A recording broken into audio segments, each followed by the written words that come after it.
ମୁଁ ଆଞ୍ଚଳିକ ହିଙ୍ଗୁଳା କମିଟି ତରାପୁର ସଭାପତି। ଆଜିର ପ୍ରସ୍ତୁତି ବୈଠକରେ ସମସ୍ତଙ୍କୁ ଧନ୍ୟବାଦ ଜଣାଉଛି। ଆମର 1 ତାରିଖରୁ 5 ତାରିଖ ଆସନ୍ତା ଏପ୍ରିଲ 1ରୁ 5 ତାରିଖ ପର୍ଯ୍ୟନ୍ତ ଆମର ଏଠି ମାଙ୍କ ପୀଠରେ ବିଶ୍ୱଶାନ୍ତି ମହାଯଜ୍ଞ ଅନୁଷ୍ଠିତ ହେବ। এটা 90ତମ ବାର୍ଷିକ। ଏଥିରେ ଆମେ 4ଟି ପଞ୍ଚାୟତର ପାଖ 4ଟି ପଞ୍ଚାୟତର ଲୋକଙ୍କର ସହଯୋଗ ଆମେ ନେଇକି ଏ କାର୍ଯ୍ୟ ସବୁ କରିଥାଉ। 90 ବର୍ଷ ଧରି ସେମାନଙ୍କ ସହଯୋଗରେ ଚାଲି ଆସିଛି। ଆମର ବିଭିନ୍ନ ଅନୁଷ୍ଠାନ ଏବଂ ମାତୃମୁକ୍ତ ଏଥିରେ ସହଯୋଗ ପ୍ରଦାନ କରି ଆସୁଛନ୍ତି। ବର୍ତ୍ତମାନ 90 ବର୍ଷ ଧରି ଚାଲିଲା, 98 ବର୍ଷ ଧରି ସମସ୍ତଙ୍କର ସହଯୋଗରେ ଚାଲି ଆସିଛି। ଏ ବର୍ଷ ଯେଉଁ 5 ଦିନ ବ୍ୟାପୀ ମହାଯଜ୍ଞ ଆରମ୍ଭ ହେବ, ସେଥିରେ ଆମେ ସମସ୍ତ ପ୍ରସ୍ତୁତି କରିସାରିଲୁଣି। ଆମର ପ୍ରଶାସନ ମଧ୍ୟ ପ୍ରତିଶ୍ରୁତି ଦେଇସାରିଛି ଯେ এই 5 ଦିନ ଯେଉଁ ମହାଯଜ୍ଞରେ ଶାନ୍ତି ଶୃଙ୍ଖଳା ରକ୍ଷା ଏବଂ ଆମର ଯେଉଁ ମାଙ୍କର ଯେଉଁ ସୁନାମ ମୁକୁଟ ସେଥିରେ ସୁରକ୍ଷା ପାଇଁ ସେମାନେ ମଧ୍ୟ ପୋଲିସ ମୁତୟନ କରିବେ। ତା ସହିତ ଆମ ଯାହା ଯାହା ସବୁ ବନ୍ଦୋବସ୍ତ ଅଛି, ମନୋରଞ୍ଜନ କାର୍ଯ୍ୟକ୍ରମ ଅଛି, ଯଜ୍ଞ ଅଛି, ଏଥିରେ ସମସ୍ତଙ୍କର ସହଯୋଗ ରହିଆସିଛି ଏବଂ ରହିବ। ଆଜି ପର୍ଯ୍ୟନ୍ତ କିଛି ବିଶୃଙ୍ଖଳାର ଆଭାସ ଆମେ ପାଇନାହୁଁ।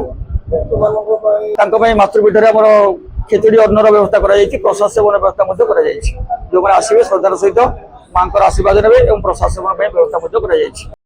ମୁଁ ଇଞ୍ଜିନିୟର ସର୍ବେଶ୍ୱର ସାହୁ, ସରପଞ୍ଚ ଲକ୍ଷ୍ମୀନଗର ଗ୍ରାମ ପଞ୍ଚାୟତ, ରସଲପୁର ବ୍ଲକ, ଯାଜପୁର।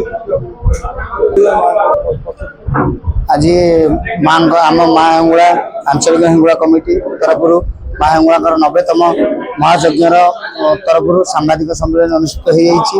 ଏହି ସାମ୍ବାଦିକ ସମ୍ମିଳନୀରେ ଉପସ୍ଥିତ ସମସ୍ତ ସାମ୍ବାଦିକ ଭାଇମାନଙ୍କୁ ମୁଁ ହାର୍ଦ୍ଦିକ କୃତଜ୍ଞତା ଏବଂ ଅଭିନନ୍ଦନ ଜଣାଉଛି ଯେ ତାର ଉଦ୍ଦେଶ୍ୟ ଥିଲା ଯେ କେମିତି ଶାନ୍ତି ଶୃଙ୍ଖଳାର ସହିତ ଆମ ପଞ୍ଚାୟତରେ ଏ ମାଙ୍କର ଯଜ୍ଞକୁ ସମ୍ପୂର୍ଣ୍ଣ କରାଯିବ ଏବଂ ଆମ ଏ ମାଙ୍କର ଯଜ୍ଞ ଯାହା ଆଜି 89 ବର୍ଷ ପୂର୍ଣ୍ଣ ହୋଇ 90 ବର୍ଷରେ ପୂର୍ଣ୍ଣ ହୋଇଛି, ତାହା ସାରା ଓଡ଼ିଶାରେ ଭାରତ ବର୍ଷରେ ପ୍ରସାର ପ୍ରଚାର କରାଯିବ, ଏହାର ଉଦ୍ଦେଶ୍ୟ ଥିଲା, ଯାହା ଆଜି ଆପଣମାନଙ୍କ ଦ୍ୱାରା ସମ୍ପୂର୍ଣ୍ଣ ହୋଇଛି।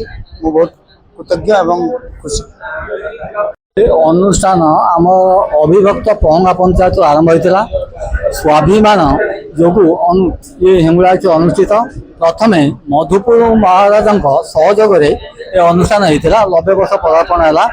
ଅବିଭକ୍ତ ପହଙ୍ଗା ପଞ୍ଚାୟତ ବର୍ତ୍ତମାନ ଟିକରପଡ଼ା, ପହଙ୍ଗା ଓ ଲକ୍ଷ୍ମୀନଗର ପଞ୍ଚାୟତ ଏମାନେ ସମ୍ପୂର୍ଣ୍ଣ ରୂପେ ସହଯୋଗ କରିଛନ୍ତି।